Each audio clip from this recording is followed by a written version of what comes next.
Okay. Nothing political here, guys. Just going to take you through how ObamaCare became law. It was a significant piece of legislation. I will tell you this, that much of ObamaCare or the Affordable Care Act has been repealed. Okay, some of it still exists, but it's kind of a shell of its former self. Okay, so I got to transport you back in time to 2008. Okay, in 2008, Barack Obama ran for president, was elected. Okay, with that, Congress, you might say Obama had coattails. So who controlled both houses of Congress?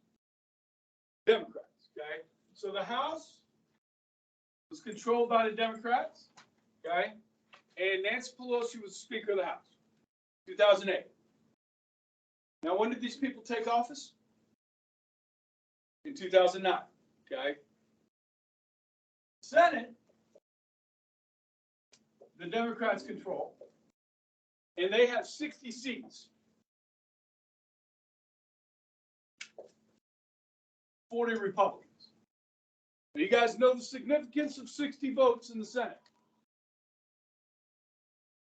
Cloture. Okay? So whatever the Democrats pass, Republicans can't filibuster. You with me? So the first 2 years, well, not the first full 2 years, but the first year of his presidency, Obama has a filibuster-proof majority in the Senate. Okay. Now, back in 2007, one of the members of the Senate, Democratic member from Massachusetts, was a guy named Ted Kennedy. Ted Kennedy is the youngest of the Kennedy clan. He is the younger brother of John F. Kennedy, the younger brother of Bobby Kennedy, who were both assassinated, correct? In 2007, Ted Kennedy was diagnosed with brain cancer. What state does he represent? Massachusetts, okay? Where the Kennedy clan's from. You with me? Now, what generally happens if a senator dies in office? The governor of the state gets to appoint the senator for the remainder of that term.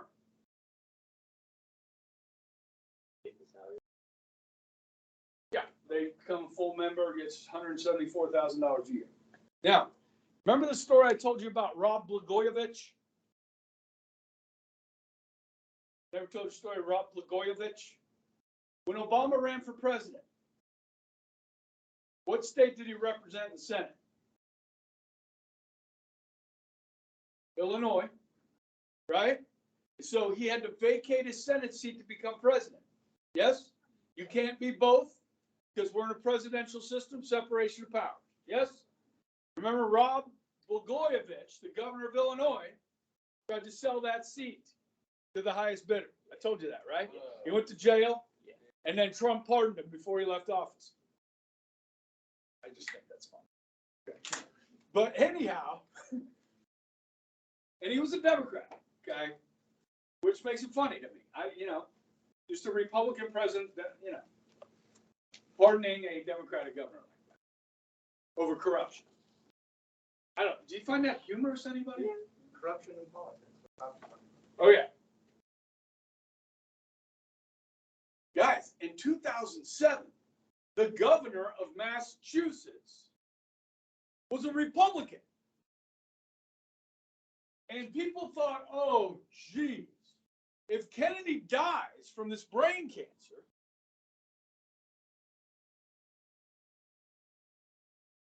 the Republican governor is going to appoint a Republican senator. And the Democrats are going to lose their 60-vote majority in the Senate. So the Massachusetts state legislature in 2007 changed the law. And they said, if there is a senator that dies or resigns, that there will be a special election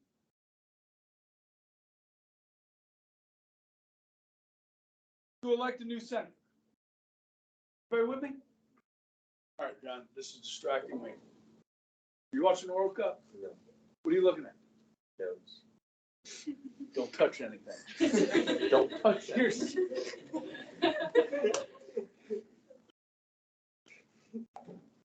Your poker face was amazing.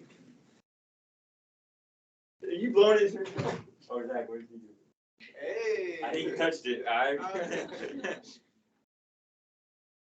Sergio's like, Sergio.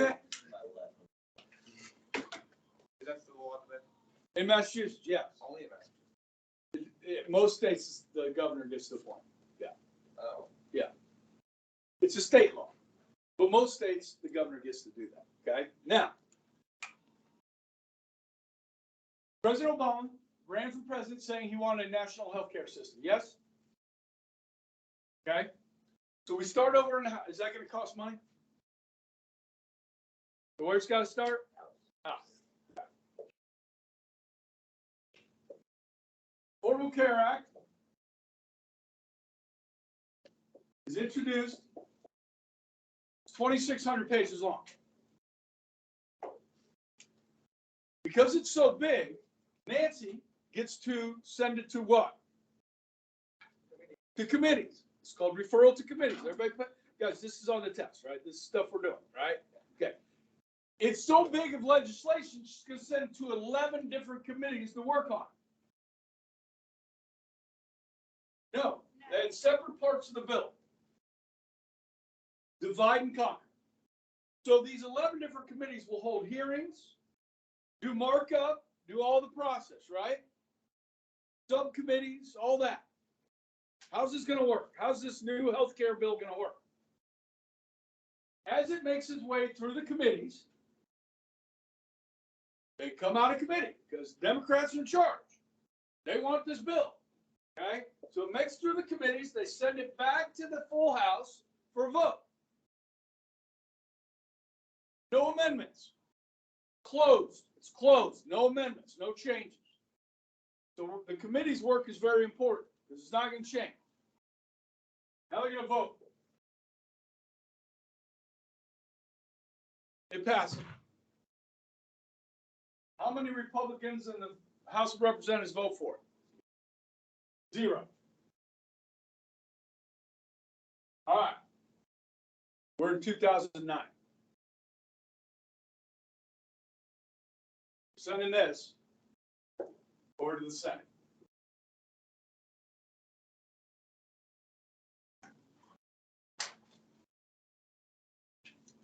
Chuck Schumer was not the majority leader. It was somebody else.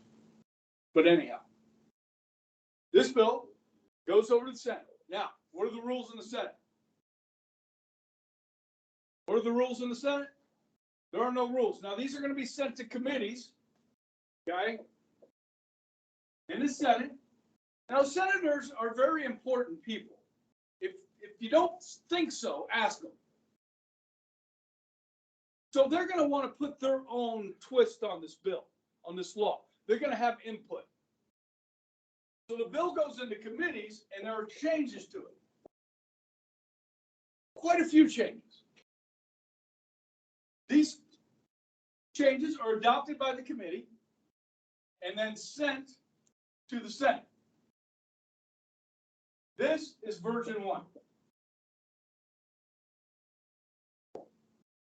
They're going to vote on this in the Senate. Republicans can't what? Can't stop it. Can't filibuster. Nothing they can do. They can offer up amendments, shot down, want to stall it, can't do anything. This vote is 60-40 in the Senate. 0 Republicans. This, my friends, is version 2.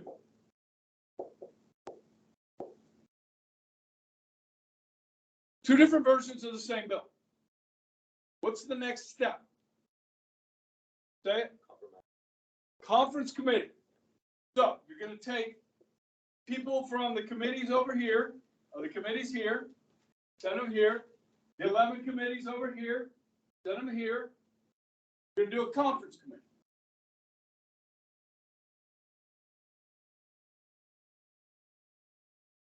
Their job is to reconcile the differences between version 1 and version 2.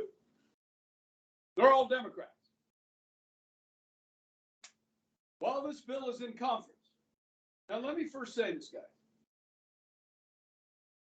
The Senate and the House will pass bills knowing that there's two different versions, that they're going to have to fix the bill here.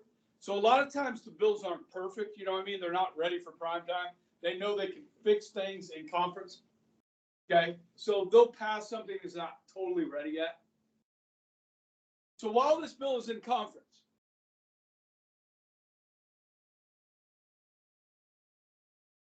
Ted Kennedy dies. The last vote Ted Kennedy made in the Senate was on the Affordable Care Act. He'd been in the Senate for nearly 50 years. Okay. Oh, did I mention in 2008, Massachusetts elected a Democratic governor? But they had already changed the law. Oh. So they got to have an election for the new Senate. The Democrats put up some, I forget her name, but she wasn't a very good candidate. Just, you know, here, you're going to be the senator. Republicans put up a former underwear model. Oh, yeah. Scott Brown. Oh, it's It's a dude. Sorry, man. Don't get too excited. I was like, wow, the Republicans are playing mind games now. That's amazing. Now, Scott Brown's a handsome dude, okay? But he's a moderate Republican because you don't get elected in Massachusetts if you're a right winger. You just don't, okay? It's like Laura Kelly, you know. She might have some left-wing tendencies, but she's not allowed to do it. The legislature won't let her. Okay? Same thing in Massachusetts. So anyhow, Scott Brown, this is a short campaign. We're talking about like 4 weeks. We're having an election. Scott Brown runs for the Senate in Massachusetts saying, I will vote against Obamacare. Guess who wins? Scott Brown. Now, Massachusetts, guys, has its own healthcare system. The state does. In fact, Obamacare itself is modeled partially off the Massachusetts healthcare system that they have in their state. Like if you move to Massachusetts and you become a resident there, you benefit from this healthcare system there. They actually have a pretty good education system there too in their public schools in Massachusetts. One of the best in the country. They do a pretty good job up there. Scott Brown says, I'm voting against it. The people of Massachusetts already have their own health care. Oh, damn.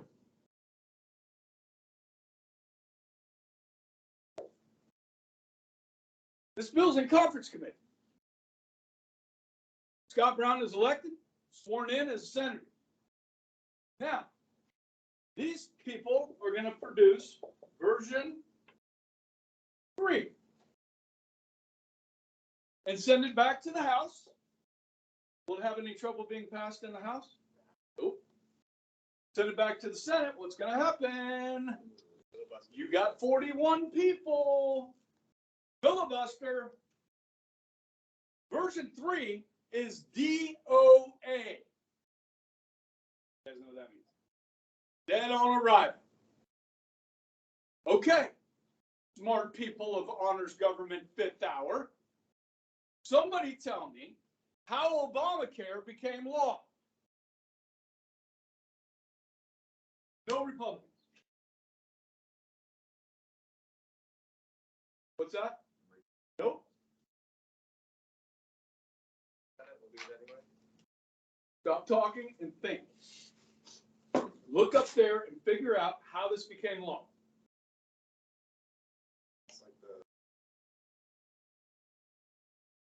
Who does? They've already passed the second. Okay, pass it. They're going to send version 2 that the Senate has already passed to the House. Strike version 1, send version 2 over here. The same bill passes both houses. Now remember what I told you. A lot of times when they send bills here, they're not ready. You understand? They're going to fix them in conference. This bill never got fixed, version 2, but that's what became law. So you can go back and look at this, like right after it was passed. And Democrats were admitting this is a bad bill. It's not ready, but it's the only way we can pass it. Okay? And that's how Obamacare became law. Okay? A lot of people don't know that, but it's a really good story to kind of show you how the system works. You know what I mean? Like, it's a good review. Okay? Yeah. Since no amendments made, were they not allowed to fix it? In the Senate, they did. I mean, they had fixed some things that they didn't like from the House version, changed some things. So probably some of the stuff that was in version 1 that people wanted might have been taken out, you know? But guys, the way something this large has to be written to coincide with existing law, taxes, all this different stuff you've got to take into consideration before it becomes law. A lot of that was not fixed. Okay. Now, we talked about Obamacare at the beginning of class when we did our political spectrum thing, right? And so the funding mechanism of Obamacare, the thing that was going to pay for it most was that when you and I turned 20, when you guys turned 27, it's called the individual mandate. You would be required to purchase health insurance or pay a tax. Okay. Now, originally they called it a fine, but you can't fine somebody in the United States for not buying something. If you don't buy auto insurance, you just can't drive. Driving is a privilege. You understand? Okay.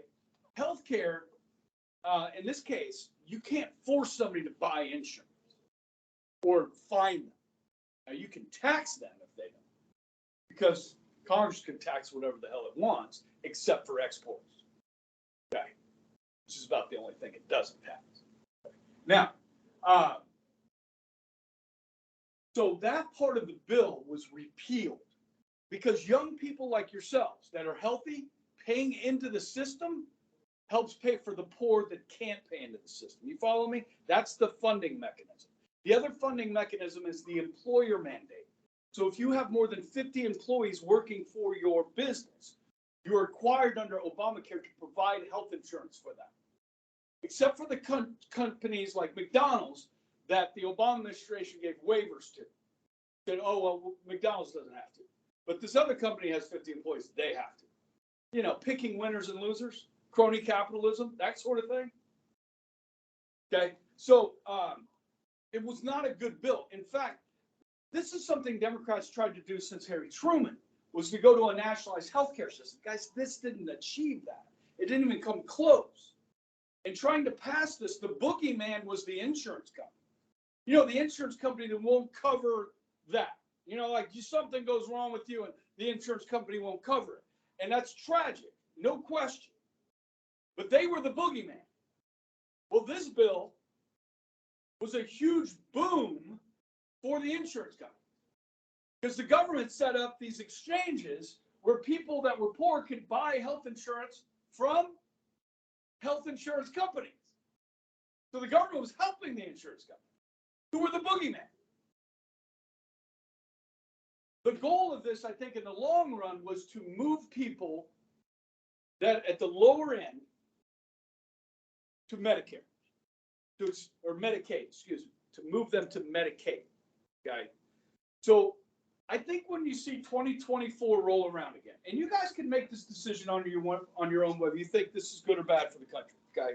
I'm not going to tell you, but I think what you're going to see in 2024 is a push again. We haven't heard much of this recently. Is Medicare for all, which is a universal system. So everybody pays in and everybody gets it, gets Medicare. Okay. Now, if you're poor, you can't pay in. So everybody else is chipping in for that, if that makes sense. Okay. So I think that you'll see that as a campaign issue in 2024. And then I really challenge you guys, to look at both sides of the issue and decide, what's best for the country, what's best for the system of healthcare in this country. And that'll help determine how you're going to vote. Okay. But we'll kind of see. The thing that the individual mandate is dead. Okay. So you do not have to buy health insurance when you're 27. That's gone. The employer mandate, gone. So the funding mechanisms of Obamacare are gone, which means it can't stand up under its own weight. Okay. The part where you can stay on your parents' health insurance till you're 26, through the age of 26, is still law. Okay. I think it was 21 or 22. I think it's 20. It was 21. Because like when I was 22, I know like I didn't have health insurance. I mean, I didn't have health insurance until I got married. And I was mooching off my wife. They do that for the college students. Yeah. So it might have gone to 22. I'm not sure. Because some of you guys, won't make it out of college when you're 22. Some of you guys will get out when you're 21 or 20. If you're doing healthcare, well, you're going to be in there for a while. But guys, generally, young people don't get, tragically sick. But it does happen. So, you guys can decide how much, you want to spend on healthcare at 27. So am I going to get it? Now, you might have a job already where you can get it.